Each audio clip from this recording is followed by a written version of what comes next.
Hello students, this week for our Nonviolence and Peace Action class, we will be looking at genocide and Identerism.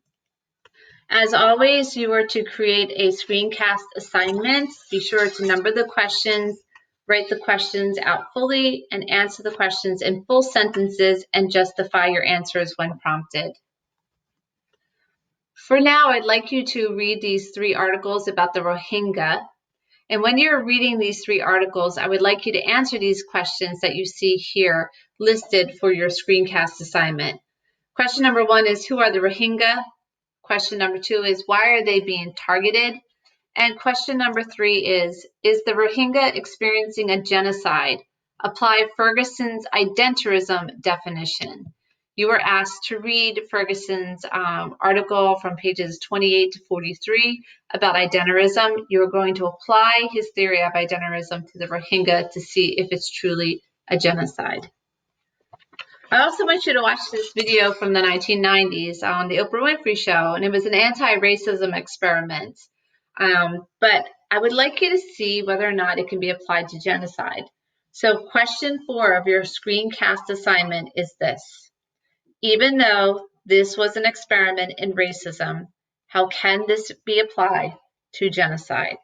Question 4, even though this was an experiment in racism, how can this be applied to genocide? The key questions that this lecture will answer this week are, what is a genocide? How do they begin? Has the frequency of genocides increased or decreased after World War II?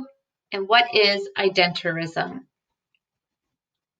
So let's start with the general definition of genocide. So the United Nations defines it as a denial of the right of existence of entire human groups, as homicide is the denial of the right to live of individual human beings. After World War II, the nations of the world came together to form the United Nations after witnessing the horrors of German concentration camps. So the global outcry was never again.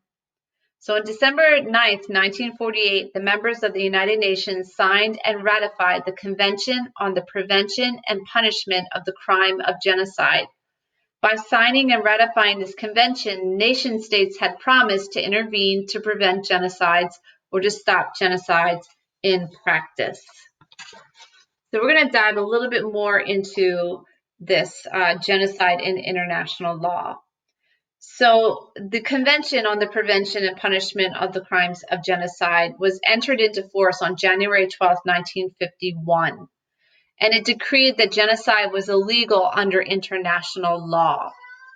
Genocide includes acts committed with the intent to destroy, in whole or in part, a national, ethnical, racial, or religious group, such as killing members of the group, causing serious bodily or mental harm to members of the group, deliberately inflicting on the group conditions of life calculated to bring about its physical destruction in part or in whole, imposing measures intended to prevent births within the group, and forcibly transferring children of the group to another group.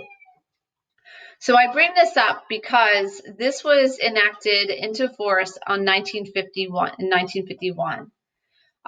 Some of you may know that there have been several genocides since then. So tragedies such as a genocide in Cambodia in the late 70s, early 80s, and Bosnia in the 90s, and Rwanda in the 90s. The question is whether the Genocide Convention goes far enough. While the convention does state that those found to conspire to commit genocide, incite genocide, are complicit in genocide, or outright commit genocide are to be punished, it has not stopped regimes from doing so. So why not? I want you to think about that. We're going to just talk about that when we meet in our small group discussions. Okay? So we'll speak more of that when I see you next, but I want you to think about that question. So here's an idea from the 1950s onward, the amount of genocides and politicides going on around the world. You can see that after World War II, these genocides did not stop. In fact, they increased. And if you look here, here's a picture of where genocides have taken place around the world from 1955 to 2015. Now, orange indicates an active conflict, while yellow indicates no conflict. But there are a few more that we need to add to this list. The Rohingya, as you just read about, the Houthi in Yemen, and there's a genocide going on in China as we speak as well. Since World War II, even with the placement of the United Nations and the Convention to Prevent Genocide, there have been 30 genocides since World War II, and they have occurred in the countries that you see here. Take a moment to read them.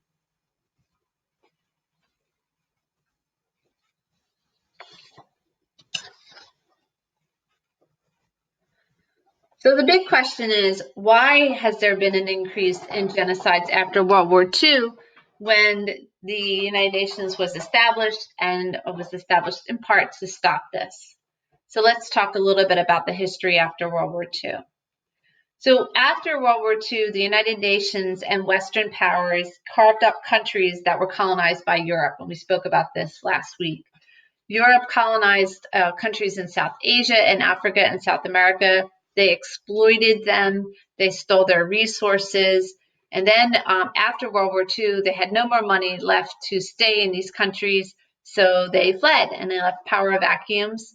And also in its wake, when they were in charge of these countries, they would pit one ethnic group against another. And as a result, when they left, this caused a rift in the country because there was an us versus them. So these countries that were colonized had no prior political ties sometimes when they were carved out, and no social cohesions. And European countries just held these countries together through their own rule. As we spoke about last week, we see a rise in civil wars. There's an increase in civil wars from the 1960s through the 2000s, and outside forces shaped these, quote, tribal wars or civil wars, most predominantly the United States and the USSR. So both countries wanted developing countries to institute their ways of life. So the United States wanted capitalism, the USSR or Soviet Union wanted communism. So in order to curry favor with these countries, they would offer resources and financial aid to these countries. But when the USSR falls in the late 80s, early 90s, now we have the United States as the unipolar power. There isn't this fight of capitalism versus communism anymore. And as a result, these countries that were getting favored by the United States and USSR no longer received resources. So this led to the drying up of resources in these countries, and as a result, their weak governments fell. So, for example, Liberia was relying on U.S. aid, but after the Cold War, the aid was significantly reduced, and as a result, they went into civil war.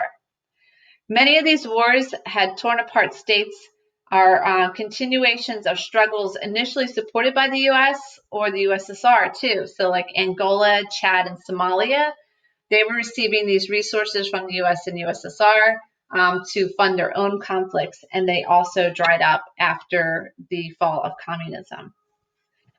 The Cold War between the U.S. and the USSR also poured in lethal weapons into many of these countries. So, for example, in the country of Uganda, an AK-47 cost as much as a chicken. It's super cheap to have an AK-47 in these countries. So, in addition to that, war is related to the geographical space in which they take place. So nationalists and other identities, along with critical government decisions, emanate from central cities that clash with counter-nationalism and identities in the hinterlands or borders away from the cities, like we see in Syria. Gender, generation, and age are the primary identities which strongly shape one's lived experience, interests, and perceptions in these areas. Armies and women's movements around the world are the most visible expression of these principles in these countries. And as a result, women are targeted for violence and polarized. Violence overwhelmed the agenda, And in many countries, because there are no resources and we have this us versus them mentality, young men have no prospects and they're isolated from giving a voice in politics. And so they're recruited by the powerful when they need dirty work to be done. So young men with few prospects for education or employment will join militias based on identities, on ethnic groups, based on religion. And they're easily swayed because they have few resources. So I had you read Brian Ferguson's article or book chapter on Identerism. And let's talk a little bit about it.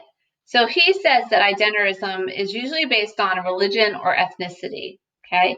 And why they are is because they're both flexible and narrative. They're able to transcend differences of people in the group, and they're used as a tool by the elites to bring together groups of people under a single identity to fight for their purposes. They'll even use ancient social collectivity as well as ancient animosities, even if they're made up. So they'll say that their ethnicity has been around for 1,000 years, when in reality, it's a made-up ethnicity. So the fighting is directly tied, though, to here and now. So they bring up these ancient animosities that may not be true and use that as the purpose for fighting. So these ethnicities are socially constructed. Their defining characteristics and boundaries are the product of interactions with others, that us versus them mentality. Ethnic identity is used instrumentally to obtain political and material advantages in competitive and conflicted situations. Okay, so favoring one group over another. And ethnicity can be used as a powerful psychological factor affecting perceptions and actions in political struggles. So this crystallization of ethnic boundaries is promoted from above by state agents and politicians, and below from local representatives. So he comes up with this idea of identerist group. So he identifies it as an identerist group is an ad hoc amalgamation of different kinds of people who, in a given historical or political situation, come together to pursue common material and some symbolic gain. An identerist conflict is one in which at least one such group targets what it perceives as another such group said to pose a collective threat. Okay, this is where their grievance is formed.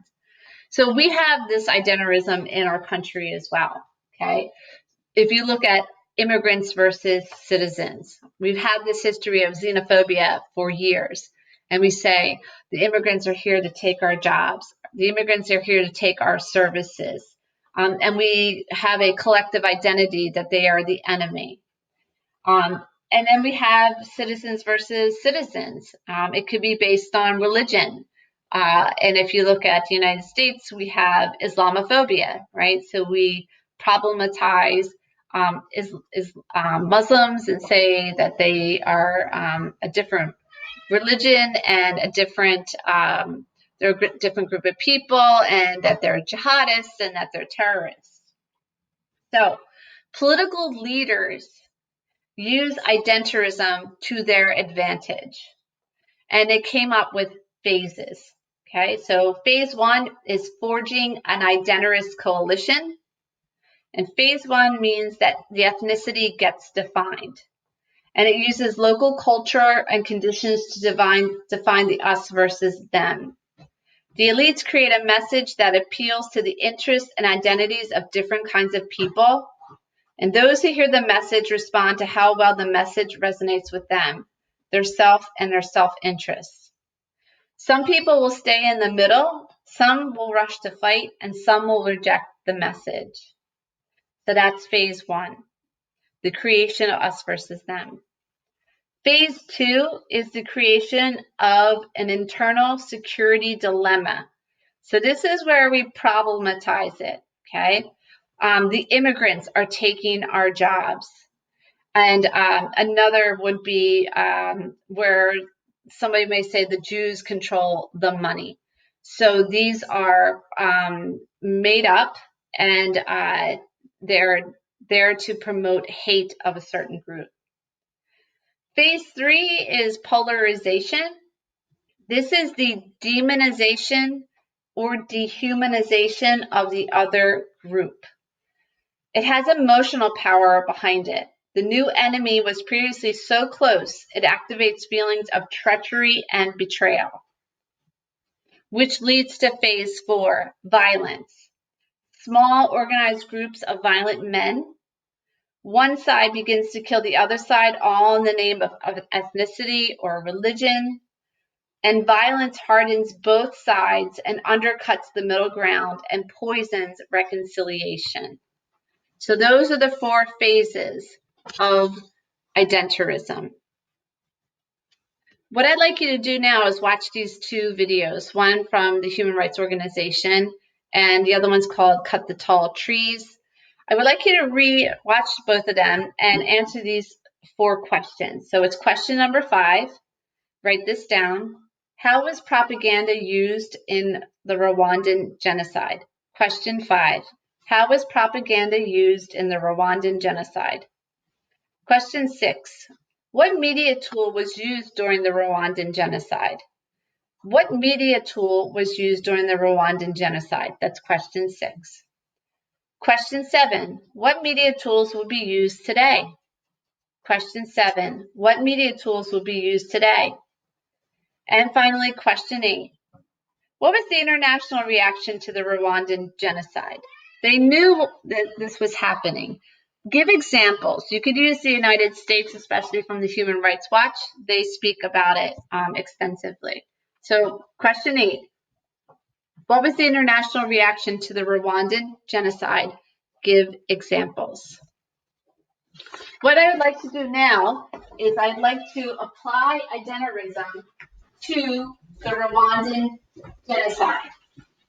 So we're going to apply Ferguson's Identerism to the case of Rwanda. Okay, so in this case, Rwanda is a state-sponsored genocide. There is really no distinction between Hutus and Tutsis. They're the same heritage. During the colonialization, Tutsis were propped up by the British and Belgian governments into positions of power. But then the European powers pulled out from Rwanda, and the Tutsis left in power, but are overthrown by the Hutus. So how does Identerism work in this case? In phase 1, Hutus create an us versus them culture. There is anti-Tutsi propaganda over years through television and through radio. In phase 2, we see the loss of resources. There's high unemployment in the country. So they begin to blame the Tutsis. In phase 3, we get polarization, the preparations for genocide. So in 1990, there's an arms deal between Rwanda and Egypt, where Egypt gives Rwanda arms. And then there's open planning and discussion in cabinet meetings about a genocide. There's media propaganda, and print media and radio make the hate speech against the Tutsis so systematic that it starts to seem normal. Broadcasts from radio and TV stations incite the genocide that takes place in the 1990s. And there's a promotion of gender-based violence. There's also the use of race cards. So back in colonial times, the European governments made the Hutus and Tutsis pick a tribe, either they're Hutu or Tutsi, even though this was a made-up concept. Phase 4 is the violence. The catalyst is the death of the president, which is blamed on the Tutsis. The plane falls out of the sky, and they blame the Tutsis for it. This leads to the mass murder of Tutsis and modern Hutus, and the genocide of 800,000 Tutsis and moderate Hutus. They even think it goes higher into the millions. So let's talk a little bit about the United States and the international community. So the U.S. supports the Tutsis through military training, so they had access to information that this was more than just a civil war. They knew the genocide was happening. The U.S. clearly demonstrated their support for the Tutsi population by training the leader of the RPF, but that's where the support stopped.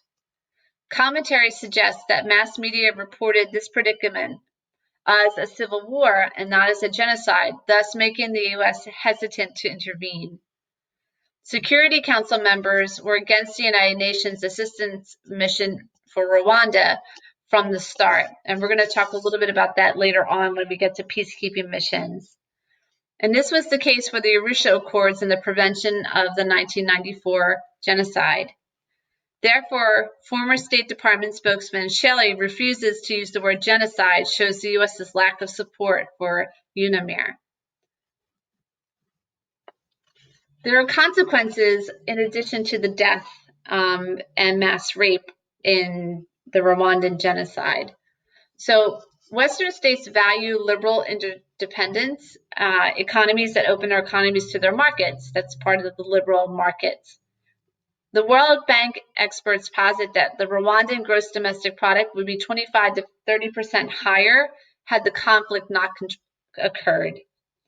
And the Rwandan genocide affected its ability to keep markets open and to promote liberal economic procedures. States valuing open markets were hurt by the genocide due to the massive economic downturn brought on by war and genocide.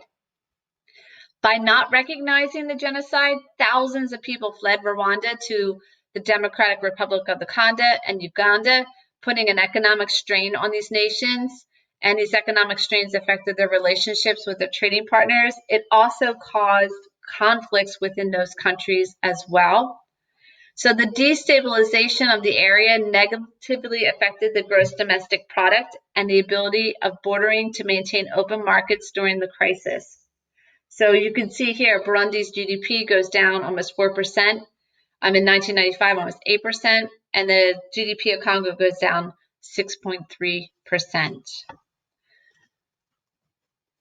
The last thing I would like you to do is I would like you to read this article called My Father the Rapist, Hidden Victims of Rwandan's Genocide. And the last question that I want you to answer is this. It's question 9. What are the long-term effects of rape during a genocide? I would like you to reference the article with examples. What are the long-term effects of rape during a genocide? Reference the article with examples, not just an example, but with examples. We will speak at length about genocide when we meet in our small group discussion. If you have any questions, feel free to contact me. Take care.